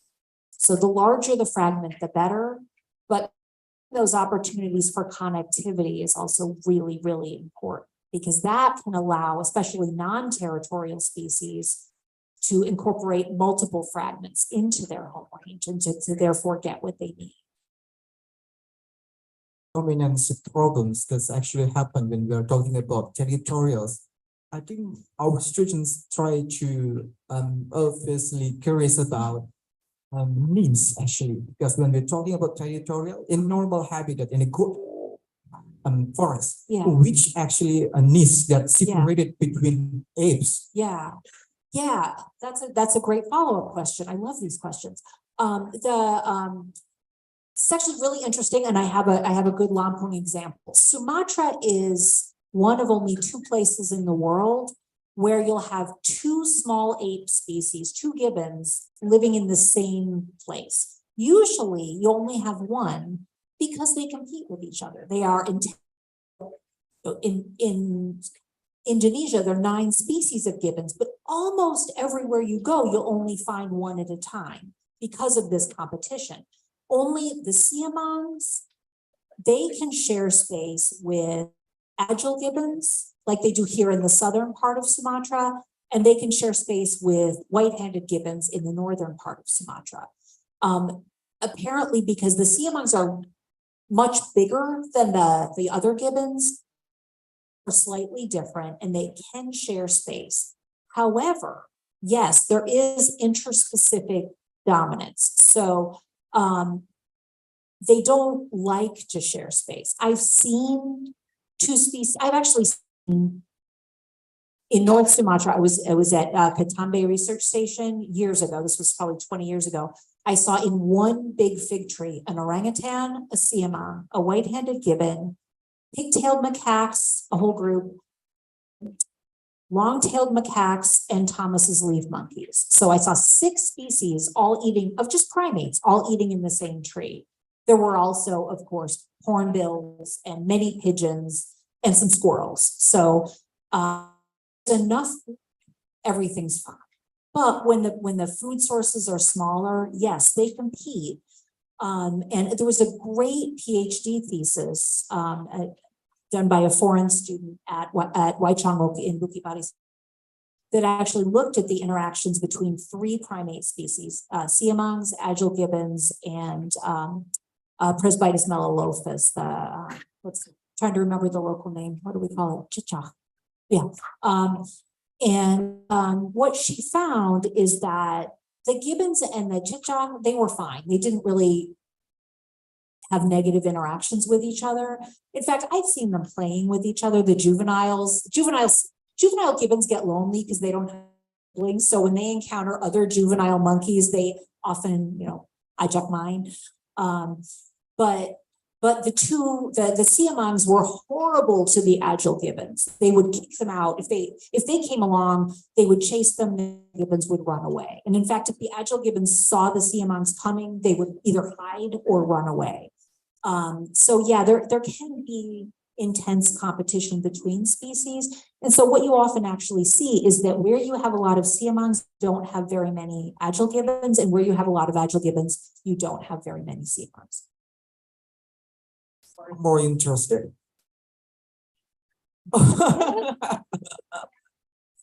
They are more attracted to give more additional comment after the new questions already given. Okay. Online questions previously. Okay, you can do it. You already read it. Okay.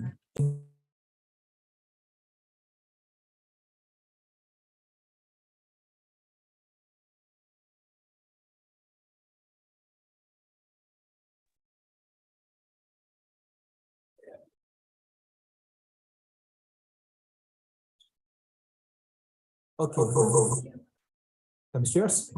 Okay, good afternoon, Ms. Professor Susan Lapan. My name is Zilia. As far as I know, we often use rhesus monkeys as our research or experimental material because rhesus monkeys share about 90% of their with humans. And as we know, monkeys are also our closest relatives who can provide the most applicable information toward solving for example, human health problems. So what I want to is it possible to use computer models or cell cultures instead of animals, for example, like these primates?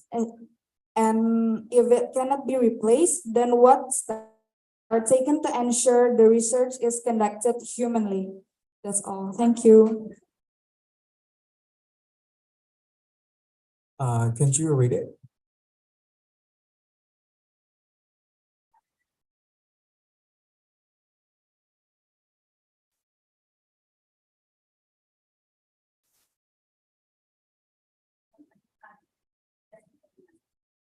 Okay, the first questions is about biotechnology that actually try to interfere by humans in terms of to help actually the problems about apes. And the second is about law enforcement. When we're talking about the problems are occurred because lodging, illegal lodging, and also deforestations that also problematic. Is that problematic after we put any law enforcement? Do you find any law enforcement that finally or successfully or stations on help and ecologically after the law enforcement have been done? Okay, thanks. Good questions. Again, you guys are full of great questions. The question about, I'm going to take them in order. So yes, macaques in particular are very often used in biomedical research. Rhesus macaques are commonly used. Actually, the most commonly traded macaques for biomedical research are long-tailed macaques. Overwhelmingly, they are. If you look at, for example, the number of animals exported and imported under the CITES agreement, they track the number of animals. 5% of animals that are traded internationally are long-tailed macaques. And this is actually, as your question implies, really a threat to the wild population.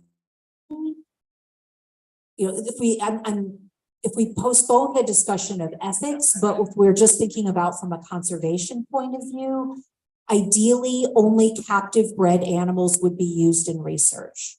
That is not the situation.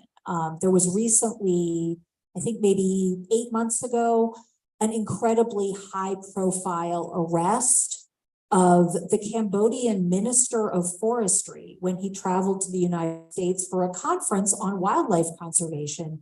And he was accused. We'll see if, we'll see what the law enforcement finds, but he was arrested, for illegal trafficking of long-tailed macaques for laboratory research. He's accused of, being a part of a group that illegally exported a huge number of wild-caught long-tailed macaques as captive bred. So again, I'm convicted, so I don't mean to, to suggest that this is proven, but it's an enormous problem. India has outlawed the export of macaques from the country because the lab animal trade is driving them to extinction there. And we've actually recently seen a macaque extinction in Bangladesh. There are now no more long-tailed macaques in Bangladesh. And that has been driven by a number of things, but, capture for international trade for lab animals is part of the problem. And as your question suggests also, it was a really good question. One of the solutions is using fewer animals. Obviously, capturing animals from wild should not be allowed. That is illegal. It's illegal to capture an animal from the wild and then use it in medical research. But those laws are unevenly enforced. It is up to countries to enforce their laws.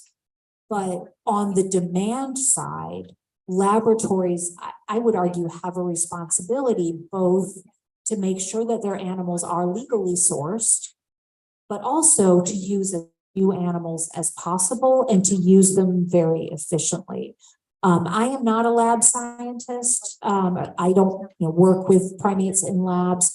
My understanding, based on what my colleagues who are in those fields tell me, is that at this point, there is not yet a replacement for all uses of animals in labs.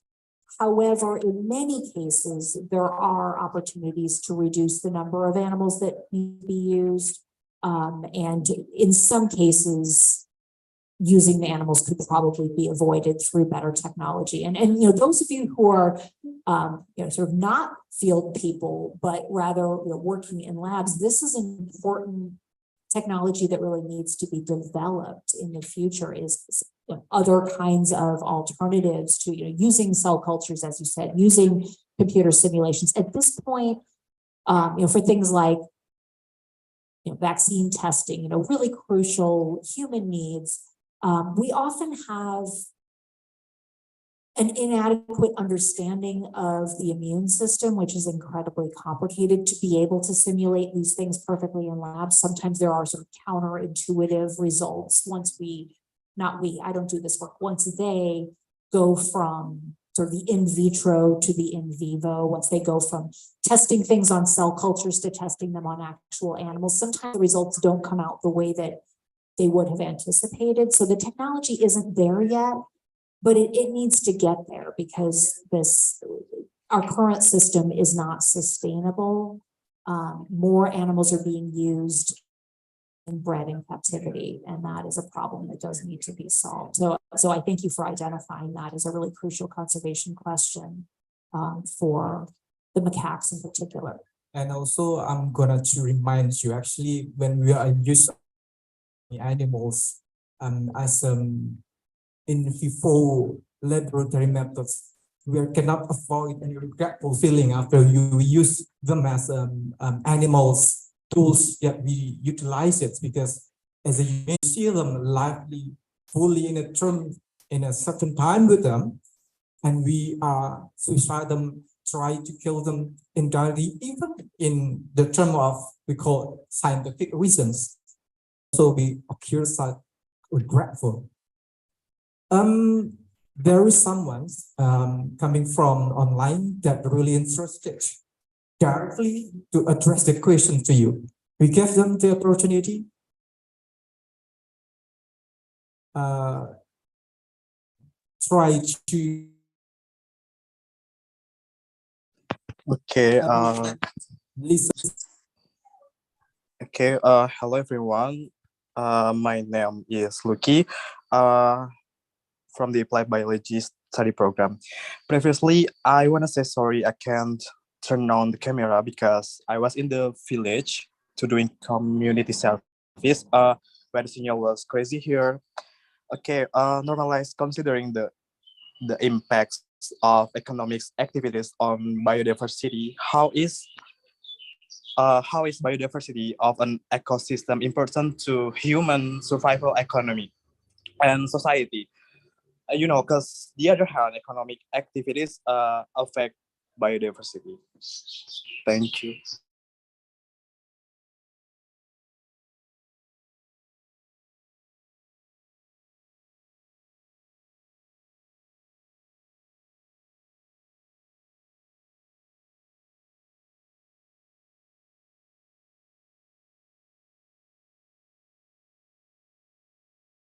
On the biodiversity as a resource, but also as an ecological mindset.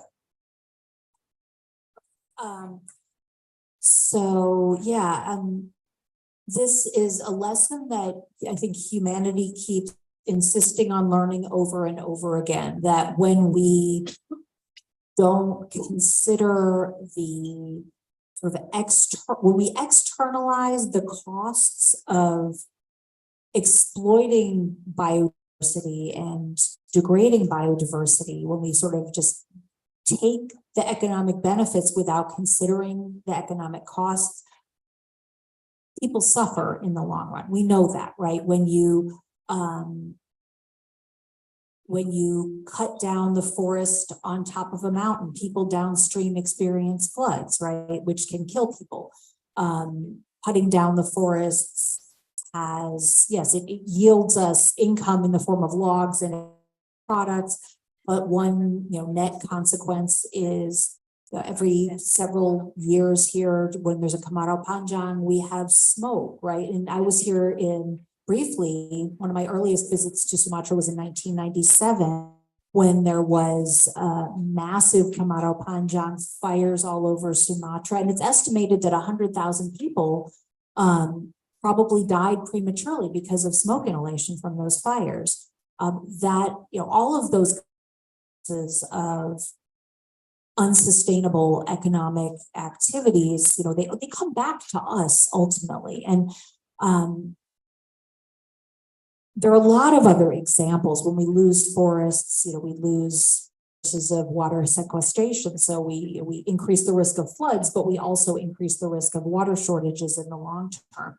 Local farmers may lose important pollinators that they rely on for their crops.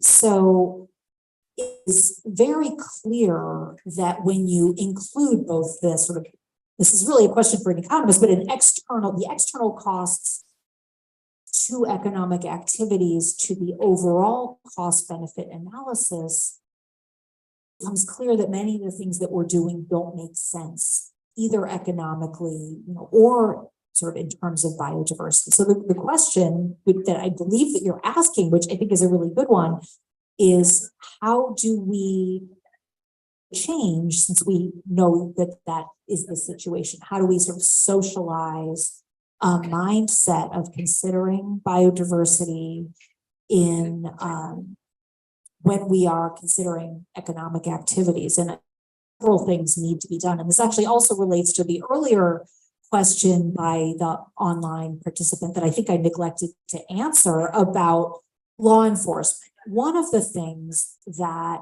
has permitted unsustainable resources is inadequate environmental impact assessments. When you don't sort of include the costs of in terms of things like carbon and downstream consequences of biodiversity loss in the assessment of the environmental impact of some kind of economic activity, you're not really doing the numbers right? You need to be more expansive in our understanding of what the economic costs of development actually are. No one is saying that we don't need to improve human welfare. Even if we were saying that would not get anywhere, because people have needs and those needs need to be met. But we also need clean water. We also need, clean air to breathe. And so I think communicating with people about people, I mean, individual people, but also corporations, law enforcement agencies, and so forth, the communication needs to include some analysis of the future, not just the present.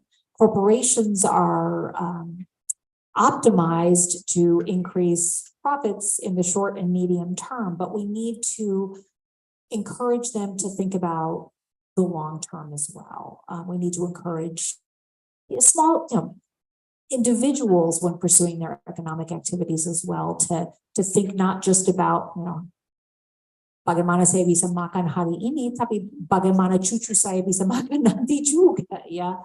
So better communication is important, not just no, you're bad. That doesn't help, right? Nobody likes to hear that.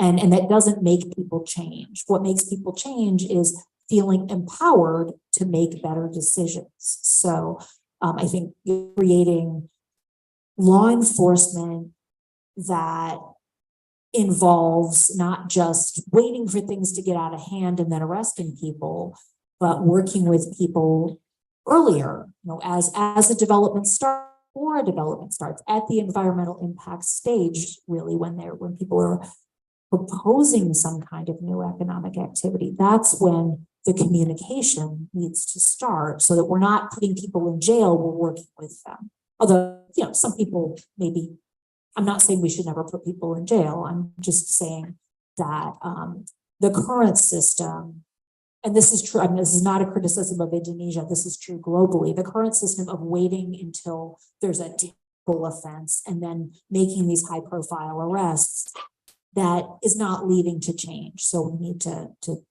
start operating differently. Yeah, actually, this is actually the last sessions actually, because we have because we also have new sessions in DGM after these sessions. I do believe when we have the new questions, or you still keep your questions in the next sessions, because after lunch we have still, if also you have curiosity in terms of it's still in apes and biodiversity, you can continue the message, write down, keep your questions, and you can address in the next sessions, and pay questions for the deputy deans actually, because after lunch and inside of the lunch, you can directly address the questions to Professor Lapan. So I do believe, to summarize the question in the first about international gas fluctuations, it is actually from after the lunch also we continue. So since the morning until the noon, since with Professor Lapan. So full 1 day with Professor Lapan, don't worry. Okay, actually we all talk so many topics actually, and once more, I cannot summarize it easily, because it should be not only one short time. You can give all the information stably. Once more, it's not more than one semester actually, because biodiversity, zoological approach, and also a conservation approach should be added more for you, for my students. About economic beneficiary, we're talking about deforestation, we're talking about the problems. Actually, the key point is try to balancing the situation between, we try to maximize the resources that we have. Not imagine that we let our grandson only a folklore that we have ever. We have after long-tail monkey, we have after gibbon, but after grandsons have been is only a folklore without any creatures or wildlife animal we can find inside or except in the zoo. So let's balance the situations and see you next moments. I do believe the times MC. So I think I raise my case. Thank you. Assalamualaikum warahmatullahi wabarakatuh.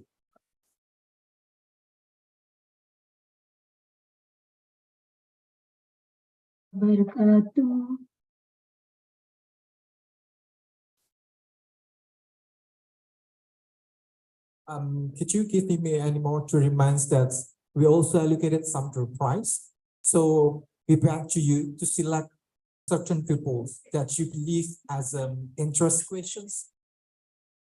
Only two? Okay, only two for you, and one would be dedicated for the deputy dean to select one person. It's really hard because all of the questions were so very good. All right, well, I guess the first person that I will pick because not only was it a good question, but also because of courage. And that is the person who went, I'm sorry, I'm just picking students, obviously. The student who went first. So that was, I believe, Chita, is that correct? Yeah. So your prize number 1 to Chita. All of the questions were very good. All right, I will also choose, I guess, for the second. I really can only pick 2. Okay. I really liked Amalia's question also, so I will choose Amalia for the second.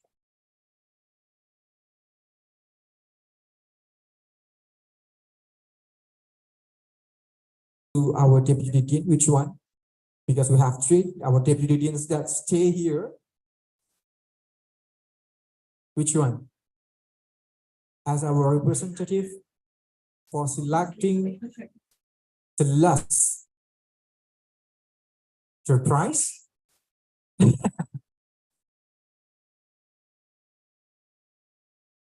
Okay, because there are. Okay, you still remember.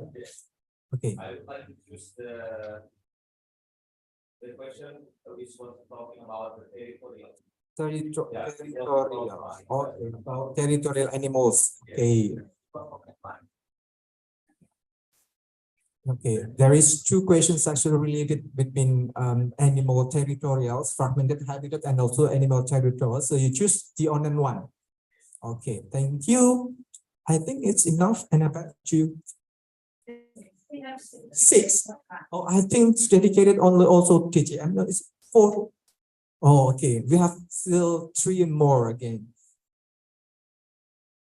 I also do not remember because there were so many questions actually. You can help me actually. My suggestion is that the question about biomedical use of biomedical is also a very, Biomedical use. Biomedical is it directly actually we put all the questions, the questionnaire for get the purpose actually because yeah, they were very. they were available for persons and lack of 2 persons. Okay. Oh, this is better. Okay. The last question, I didn't catch the name of the speaker, and I'm sorry, but the question about law enforcement and Law enforcement. Yeah. Law Yeah. enforcement. Online. Yeah. Okay. Alexander. Alexander. Okay. Yes. Okay. And the last That's a is. good one. And I'm just picking students. I hope nobody minds, but that feels fair to me because I think it takes more courage for a student to ask a question in a format like this.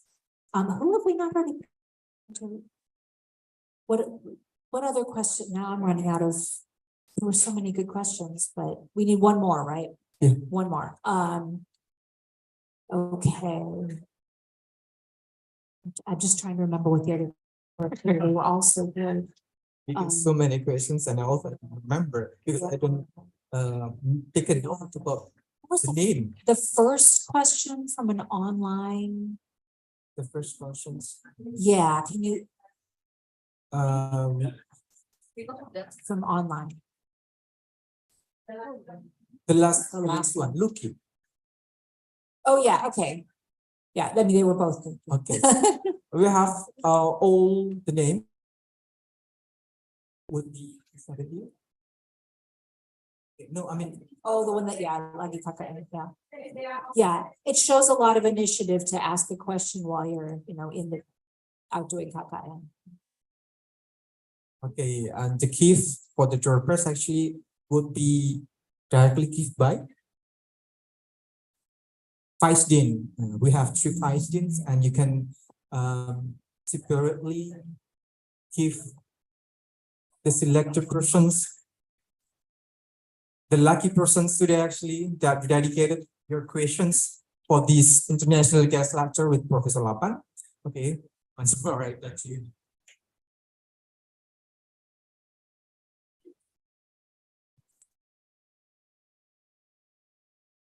Thank you so much, respectable speaker and our moderator for our fruitful discussion. As our high gratitude, we would like for the Vice Dean, Dr. Junaidi, to present the certificate of appreciation and souvenir to Professor Lapan and Mr. Arifianto.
Ladies and gentlemen, by the completion of the entire agenda, this international guest declared to close.